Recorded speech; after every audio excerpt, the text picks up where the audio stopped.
Hello बच्चों, अब तक आपने पहले पार्ट में पढ़ा वायु फोटो की परिभाषा, इंटरप्रिटेशन ऑफ एरियल फोटोग्राफ और एरियल फोटोग्राफ का भारत में विकास। इसकी तीनों वीडियो मैंने बना के आपके पास भेज दी है।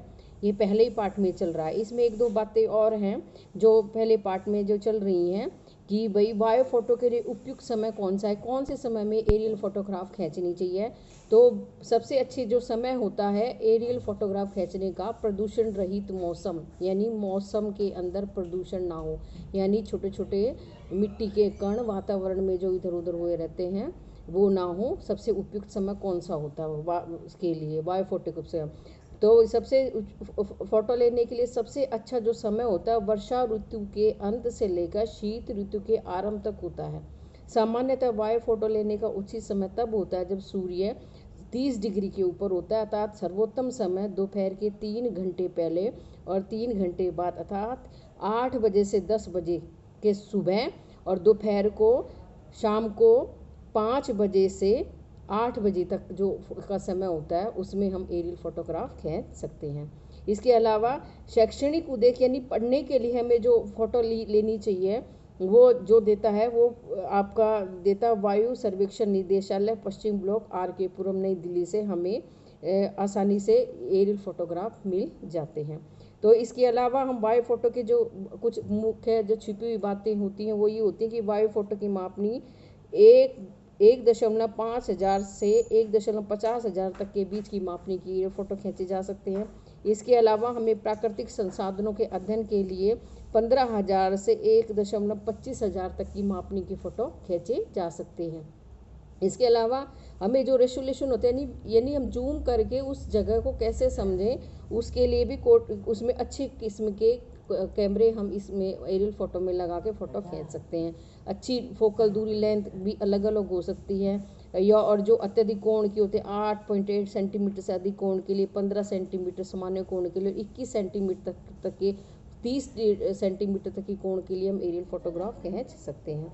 इसके अलावा हम वायु फोटो का उपयोग किन किन चीज़ों के लिए करते हैं। स्थलाकृत मानचित्र, यानी कॉमन सेंस की सी बात है कि मानचित्र बनाने के लिए या जिन्हें हम बोलते हैं किसी भी कोई फोटो उसको इंटरप्रिटेशन करने के लिए ये हम एरियल फोटोग्राफ खींचते हैं। इसके अलावा एक दो शब्द आते हैं जैसे जो दो नंबर के पूछ लेते हैं, जैसे फोटोग्रामेट्री किसको कहते हैं, फोटोग्रामेट्री और प्रतिबिंब निर्वेचन, इनकी दो नंबर की परिभाषाएं आ जाती है। फोटोग्रामेट्री क्या होती है, वह वायु फोटो के द्वारा क्षेत्र के विश्वसनीय मापन जिसमें एक टेक्नोलॉजी हो, जिसमें एक साइंस हो और जिसमें एक सिद्धांत हो, उसकी जो प्रदर्शित करने की परिशुद्ध, जिसमें लंबाई हो, चौड़ाई हो, ऊंचाई का जो जिसमें माप हो, उसको हम प्राकृतिक क्या बोलेंगे, फोटोग्रामेट्री बोलेंगे जी। वह फोटो जिसमें मापन का एक विज्ञान हो, यानी मापने की एक लंबाई हो, फोटो की चौड़ाई हो, और प्रदर्शित करने की यानी फोटो को प्रदर्शित करने की शुद्ध लंबाई हो,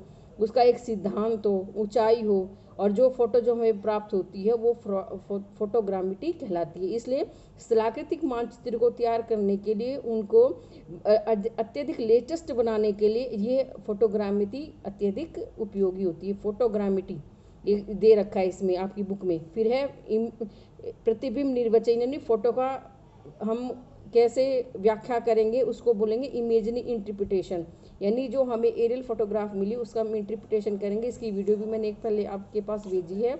और एक ये इसका कि प्रतिबिंब निर्वचन किसे कहते हैं, इसको बताओ क्या होता है प्रतिबिंब निर्वचन।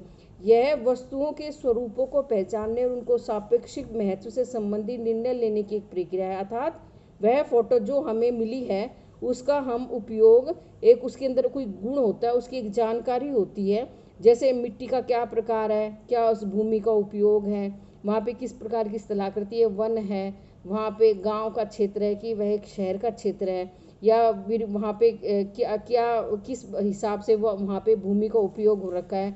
ये सारी बातें हम उपयोग करके वहाँ की किसी गुण का पता करके उस फोटो की हम व्याख्या करते हैं, उसको हम प्रतिबिंब निर्वेचन कहते हैं, इसको इमेजरी इंटरप्रिटेशन कहते हैं। ये आपको फोटोग्रामेट्री और प्रतिबिंब निर्वचन ये दो नंबर की परिभाषाएं आती है, आपकी बुक के अंदर भी क्लियर दी हुई है। इसके अलावा वायु फोटो के क्या लाभ हैं, इसके 10 लाभ पूछ लिए जाते हैं। अब 10 मैं पूछूंगी, 10 लाभ बताओ वायु फोटो के क्या क्या 10 लाभ हैं। हम एरियल फोटोग्राफ के लिए इतने दुखी हो रहे हैं, क्यों क्यों किस लिए खींचे हमें एरियल फोटोवा। तो धरातलीय की जो हमने फोटो ले रखी है उसके हम इतने कितने लाभ हैं, जैसे विहंग दृश्य, क्षणिक क्षमता, संवेदनशीलता, त्रिविम संदेश, विभिन्न मापनियाँ, अगम्य क्षेत्रों की जानकारी, स्थलाकृतिक मानचित्र, खनिज भंडारों की जानकारी, समरिक यानी युद्ध के क्षेत्र में महत्व और परिवर्तन की समझ। ये 10 पॉइंट्स आपकी बुक में दे रखे हैं, 10 पॉइंट आपकी किताब में दे रखे हैं जो आपको बताने हैं और लिखने हैं। फिर इसके अब इसमें पहला पॉइंट इसने दिया विहंग दृश्य। विहंग का मतलब संपूर्ण, ब्रॉड, बहुत बड़ा एरिया एक क्लिक में हमें प्राप्त हो जाता है। एरियल फोटोग्राफ में हमें बड़े क्षेत्र का, बहुत बड़ा क्षेत्र हमें जो है एक कैमरे की आंख के अंदर प्राप्त हो जाता है, जिससे हम पृथ्वी की सतह की आकृतियों को उनको एक क्षणिक, एक क्लिक में हमें संपूर्ण जानकारी प्राप्त हो जाती है। पहला पॉइंट क्या लाभ हो गया, विहंग दृश्य यानी बहुत बड़ा क्षेत्र की फोटो हमें मिल जाती है। इसके अलावा क्षणिक क्षमता यानी एरियल फोटोग्राफ स्थलाकृतियों का प्रकाशीकरण का एक बार में लिया गया अभिलेखन है, इसलिए इसका उपयोग ऐतिहासिक अभिलेखन में भी किया जाता है। यानी जब हमने किस क्षण पर वह फोटो खींची, उसी यानी उस क्षण को हमने एक कैमरे में कैद कर लिया और वह एक इतिहास बन गया, तो उसे हम क्षणिक यानी एक क्षणिक क्षमता, उस क्षण को हमने इतिहास में भी अगर हम लौट के देखें कि उस टाइम यह है दृश्यता और यह है फोटो खींची गई वहाँ पे उन सारे। फिर इसकी संवेदनशीलता यानी संवेदनशील, तीसरा पॉइंट है, तीसरा लाभ क्या है, वायर एरियल फोटोग्राफ लेने की उपयोग की जाने वाली फिल्म की संवेदनशीलता मानवीय आंखों की संवेदनशील से अधिक होती है। यानी हमारी आंखें कई बार छोटी से छोटी पॉइंट को या बड़े से बड़े पॉइंट को नहीं देख पाती, लेकिन एक कैमरे की आंख से कहते हैं कुछ भी नहीं छिपा हुआ, उसमें संपूर्ण दृश्य उस कैमरे की आंख में आ जाता है। तो ये सबसे संवेदनशील होती है कैमरे की आंखें।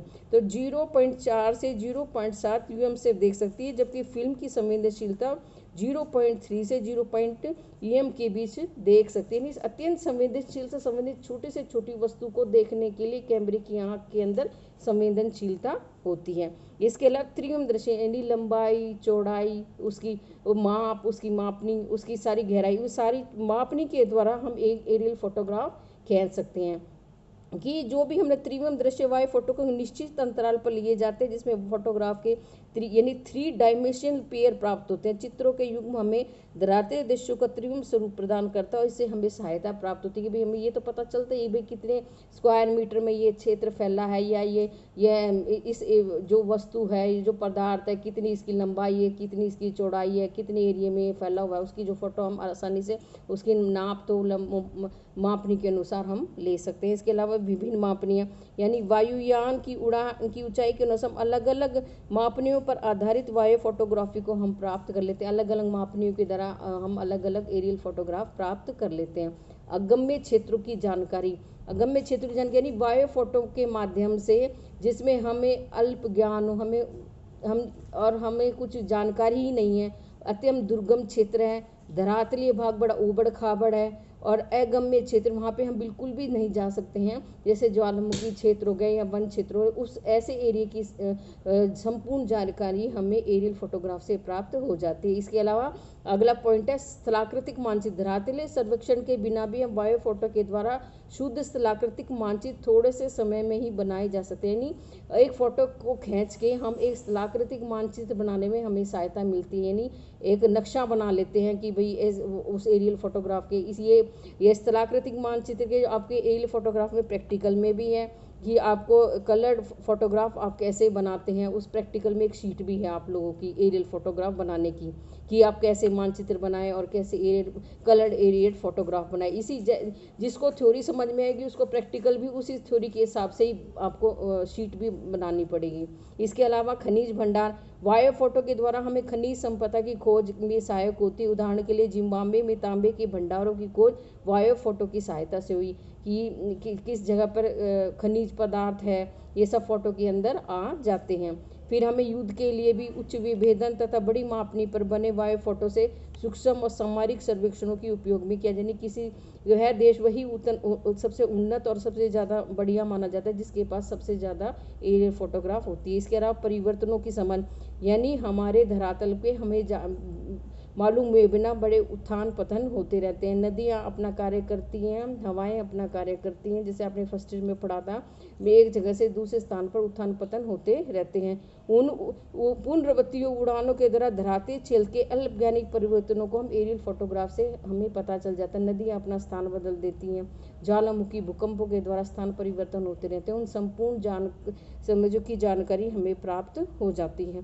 ये आपके एरियल फोटो के लाभ है। एडवांटेज ऑफ एरियल फोटोग्राफ आपकी बुक में 10 लाभ दिए हुए हैं, ये 10 के 10 आपको लिखने पड़ेंगे। इसके अलावा फोटोग्रामेट्री या इमेजिंग इंटरप्रिटेशन, प्रतिबिंब निर्वचन, एक इसमें ये दो शब्दों की आपकी वो थी परिभाषाएं।